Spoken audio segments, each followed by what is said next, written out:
आज हम देखने जा रहे हैं 27/11/2025 शिफ्ट नंबर 2 का RRB लेवल 1 का साइंस का 25 क्वेश्चन हम देखने जा रहे हैं। फर्स्ट पहला क्वेश्चन है,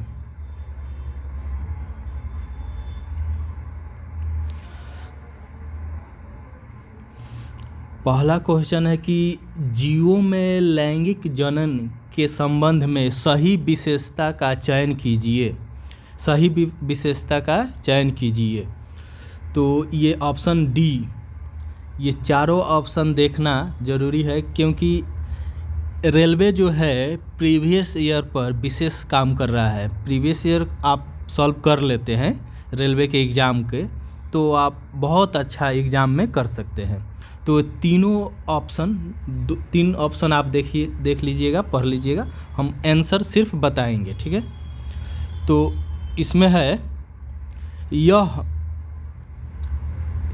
यह संतति में 2 माता पिता के DNA को संयुक्त करता है। अगला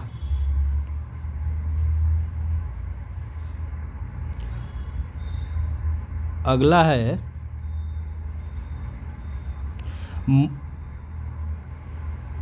अगला कर रहा है कि मटर का पौधा अन्य पौधों पर चढ़ने के लिए किस संरचना का उपयोग करता है। तो ये है प्रतान का जो है ये उपयोग करता है। D number, option number D.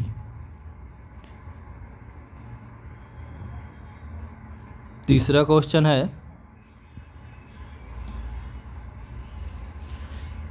Cricket खिलाड़ी तेज गति से आती गेंद को पकड़ते समय अपने हाथों को पीछे की ओर क्यों खींच लेता है। तो ऑप्शन नंबर ए, संघट्ट का समय बढ़ाने के लिए, ताकि हाथों पर लगने वाला बल कम हो जाए।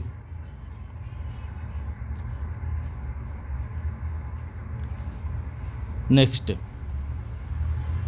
जंतुओं के संयोजी ऊतकों में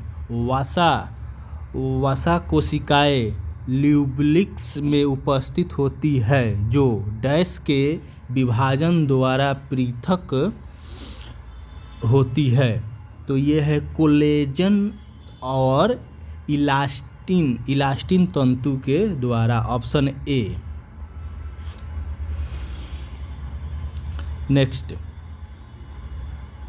नेक्स्ट है, निम्नलिखित में से कौन सा अल्ट्रासाउंड का अनुप्रयोग नहीं है। अल्ट्रासाउंड का अनुप्रयोग नहीं है कह रहा है, यानी कि नियमित श्रवण परीक्षण में नहीं किया जाता है। अल्ट्रासाउंड का उपयोग वस्तुओं के सफाई में किया जाता है, मेडिकल इमेजिंग में किया जाता है, और धातु ब्लॉकों में दरारों को पता लगाने में किया जाता है। इसमें नहीं किया जाता है। नेक्स्ट क्वेश्चन,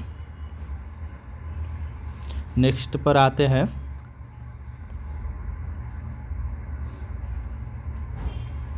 नेक्स्ट क्वेश्चन है, धातुओं का संरक्षण एक ऐसी प्रक्रिया है जिसमें डैश, यानी कि धातुएं पर्यावरणीय कारकों के साथ अभिक्रिया करके ऑक्साइड, सल्फाइड और कार्बोनेट में रूपांतरित हो जाती है। ये जो है इसका जो है प्रक्रिया है, बी नंबर ऑप्शन इसका।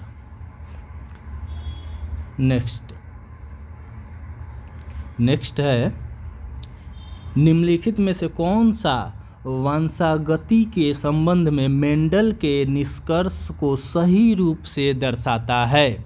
मेंडल के निष्कर्ष को सही रूप से दर्शाता है। ऑप्शन सी कह रहा है कि प्रत्येक विशेषक 2 कारकों द्वारा नियंत्रित होते हैं। प्रत्येक विशेषक 2 कारकों द्वारा नियंत्रित होते हैं। नेक्स्ट, निम्नलिखित में से कौन सा गैस पर दबाव बढ़ाने का परिमाण है, यानी कि अंतःकरण स्थान में कमी, यानी कि जब हम गैस में दबाव बढ़ाएंगे तो अंतःकरण के स्थान में जो है ये क्या आ जाएगा, कमी आ जाएगा। अगला क्वेश्चन, ये क्वेश्चन न्यूमेरिकल है, चलिए इसको सॉल्व करते हैं। कह रहा है कि एक वस्तु की ऊंचाई दिया है 78.4 मीटर, ऊंचाई से गिराया जाता है और भूतल तक पहुंचने में उसके द्वारा लिया गया समय t ज्ञात करना है। यानी t का मान क्या होगा, और g का मान दिया हुआ है यहाँ पर, g का मान 9.8 मीटर पर सेकेंड दिया गया है। तो हम इसमें जो है हम इसमें सूत्र लगाएंगे। आप जानते हैं कि s equal to u t plus 1/2 AT², ठीक। तो इसी में हम s को h ऊंचाई यू टी प्लस 1/2 GT², इस सूत्र पर हम सॉल्व करेंगे। तो h का मान जो है हम इसको कैंसिल करते हैं, फिर आगे s यानी h का मान दिया है 78.4 इक्वल टू, यानी कि u जो है यहाँ पर 0 हो जाएगा तो ये 0 हो जाएगा, टोटल 1/2, g का मान दिया है 9.8 और t निकालना है, t² निकालना है। ये दशमलव हटेगा, यहाँ पर 0 आएगा 10, फिर यहाँ पर ये दशमलव हटेगा, यहाँ पर 0 आएगा। अब देखिए ये तो पूरा 0 हो गया, ये 0 हो गया। अब ये देखिए ये 10 से 10 नीचे कैंसिल, ठीक। और 784 जो है 28 का स्क्वायर होता है, ये 28 हो गया। फिर और ये 28 हो गया। एक मिनट, यहाँ पर आते हैं।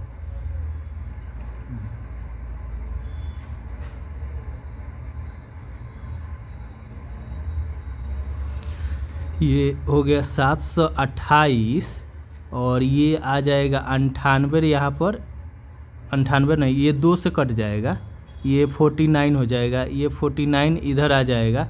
फिर ये t² है तो ये होल स्क्वायर हो जाएगा, तो ये 28 का स्क्वायर बाटा में क्या हो जाएगा 7, ये 7 चौका 28, यानी कि 4 सेकेंड जो है आंसर आपका आ जाएगा, ये 4 सेकेंड आपका आंसर आएगा। नेक्स्ट, अगला क्वेश्चन है, निम्नलिखित में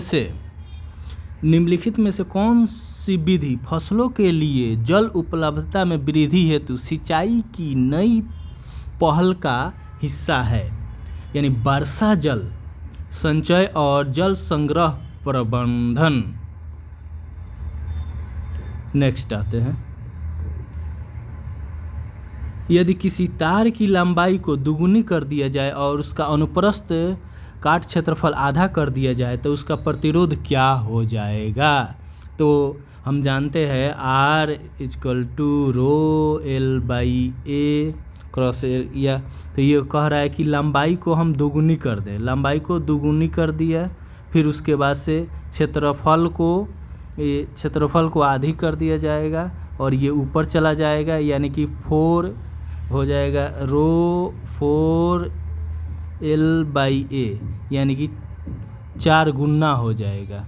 ये कितना हो जाएगा? ऑप्शन नंबर बी, 4 गुना हो जाएगा। अगला क्वेश्चन, निम्नलिखित में से कौन सा रासायनिक ऊर्जा के ऊष्मा ऊर्जा में रूपांतरण का सर्वोत्तम उदाहरण है? यानी कि रासायनिक ऊर्जा और ऊष्मा ऊर्जा में, यानी कि रासायनिक ऊर्जा, ये देखिए लकड़ी का जलना जो है ये रासायनिक ऊर्जा के ऊष्मा ऊर्जा के रूपांतरण का सही उदाहरण है। अगला क्वेश्चन आते हैं, कह रहा है कि AR और CA का युग्म है, ये क्या है? तो ये हो गया आपको समभारिक, जिसका परमाणु द्रव्यमान जो है बराबर होता है वह समभारिक होता है, और जिसका ये परमाणु संख्या परमाणु संख्या बराबर होता है वो समस्थानिक होता है। तो ये हो गया समभारिक। अगला क्वेश्चन कह रहा है कि एक पौधे को उखाड़कर धूप में छोड़ दिया गया है। कुछ घंटों बाद ही पौधा जो है मुरझाया हुआ और कमज़ोर दिख रहा था। इसका संभावित कारण क्या हो सकता है? यानी कि ये जाइलम के माध्यम से जल चलन अवरुद्ध हो जाता है। जाइलम जो है पौधों में जल का संचय करता है और फ्लोएम जो है वो खाद्य पदार्थ का स्थानांतरण करता है। तो ये ऑप्शन डी हो जाएगा। नेक्स्ट, कार्बन का वह विशिष्ट लक्षण क्या है जिसके अधिक संख्या में कार्बनिक यौगिकों के निर्माण का कारण बनता है? तो चतुर्थ संयोजकता श्रृंखला दोनों, ये जो है दोनों हो जाएगा।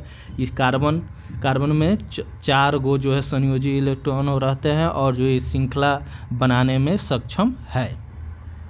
अगला, अयस्कों से अपअयस्क गैंग को हटाने के लिए उपयोग की जाने वाली प्रक्रिया अपअयस्क और अयस्कों के किन गुणों के बीच अंतर पर आधारित है? रासायनिक और भौतिक गुण, बी नंबर। नेक्स्ट आते हैं हाइड्रोक्लोरिक एसिड के साथ सोडियम बाइकार्बोनेट और सोडियम कार्बोनेट और सोडियम बाइकार्बोनेट की अभिक्रिया के बीच क्या समानता है? तो सोडियम क्लोराइड बनता है। इसमें दोनों में सोडियम क्लोराइड बनता है। अगला, निम्नलिखित में से कौन सा विकल्प मापनीय गुण और इसके एसआई इकाई के संदर्भ में सुमेलित है? यानी कि सुमेलित है कि घनत्व द्रव्यमान प्रति घन मीटर, डी नंबर ऑप्शन। अगला क्वेश्चन है, एक भारी लकड़ी के गुटके को किसी खुरदार फर्श पर ढकेला जाता है। लगाया गया बल धीरे धीरे बढ़ाया जाता है तो क्या होगा? पहले तो ब्लॉक हिलता नहीं है, फिर एक निश्चित बल पर ब्लॉक फिसलना शुरू कर देता है। अंततः जब ब्लॉक फिसल रहा होता है तो वह स्थिर वेग से चल रहा है। तो इसमें कौन सा संतुलित है और कौन सा असंतुलित है? तो देखिए, ये पहला जो है, पहला ऑप्शन, पहले तो ब्लॉक हिलता नहीं है, ये क्या है? संतुलित है। ये क्या है? संतुलित है। फिर दूसरा जो है, ये फिर एक निश्चित बल पर ब्लॉक फिसलना शुरू कर देता है, ये असंतुलित होगा तभी न फिसलेगा। असंतुलित होगा यानी कि बल लग जाएगा तो ये फिसलेगा। उसके बाद से फिर अंततः जब ब्लॉक फिसल रहा होता है तो वो स्थिर वेग से चलता है। जब फिसल रहा होता है तो वो स्थिर वेग पर चलता है, यानी कि ये संतुलित बल लगा है इसमें। तो ये पहला संतुलित हो गया, ये पहला संतुलित हो गया और तीसरा संतुलित हो गया और दूसरा असंतुलित हो गया। तो ऑप्शन हम बी पर जाएंगे, ऑप्शन बी पर जाएंगे। अगला क्वेश्चन जो है, उत्तल लेंस को अभिसारी लेंस भी कहा जाता है क्योंकि यह समानांतर किरणों को एक बिंदु पर केंद्रित करती है। क्योंकि ये समानांतर किरणों को एक बिंदु पर केंद्रित करती है। अगला आ जाइए। अगला क्वेश्चन कह रहा है कि सांद्र सल्फ्यूरिक अम्ल को निर्जलीकरण कारक माना जा सकता है क्योंकि यह निम्नलिखित में से डैश से जल को हटाता है। किससे? Glucose, D number, option D, glucose से हटाता है। एक कोशिकीय जीव का सामान्य आनुवंशिक सामग्री वाले 2 बराबर संतति कोशिकाओं में विभाजन को निम्नलिखित में से क्या कहा जाता है? बाइनरी विखंडन कहा जाता है। नेक्स्ट क्वेश्चन, जब किसी जीव में कोशिका भित्ति का स्थान क्या होता है? तो कोशिका भित्ति का स्थान सी नंबर किसी पादप कोशिका में प्लाज्मा झिल्ली के ठीक बाहर, प्लाज्मा झिल्ली के ठीक बाहर। अगला क्वेश्चन कह रहा है कि निम्नलिखित में से किस कारक में वृद्धि से चालक का प्रतिरोध यानी कि आर बढ़ता है? चालक का तापमान, चालक की लंबाई और चालक के अनुप्रस्थ काट का क्षेत्रफल। तो ये चालक के तापमान और चालक की लंबाई के कारण जो है ऑप्शन डी हो जाएगा, ये प्रतिरोध जो है इंक्रीज करता है। लास्ट क्वेश्चन 25 इसमें देखेंगे, कह रहा है, थोड़ा छोटा करते हैं, कि न्यू कार्टेशियन साइन कन्वेंशन के अनुसार यदि प्रकाश की किरण वस्तु से लेंस तक जाती है, वस्तु से कहाँ से? वस्तु से लेंस तक जाती है, तो हमेशा इस प्रकार रखी जाती है कि, किस प्रकार रखी जाती है कि वस्तु लेंस के बाईं ओर हो, वस्तु लेंस के बाईं ओर हो। ऑप्शन क्या हो जाएगा आपको? ऑप्शन बी हो जाएगा। तो ये रहा 25 क्वेश्चन साइंस का, रेलवे 1 लेवल का। इसी तरह हम सीरीज को आगे जारी रखेंगे और 25 क्वेश्चन हम साइंस को देखेंगे, जो एग्ज़ाम के लिए वेरी इम्पोर्टेंट रहेगा। ये शिफ्ट 2 का था, अगला शिफ्ट 3 का नेक्स्ट आएगा।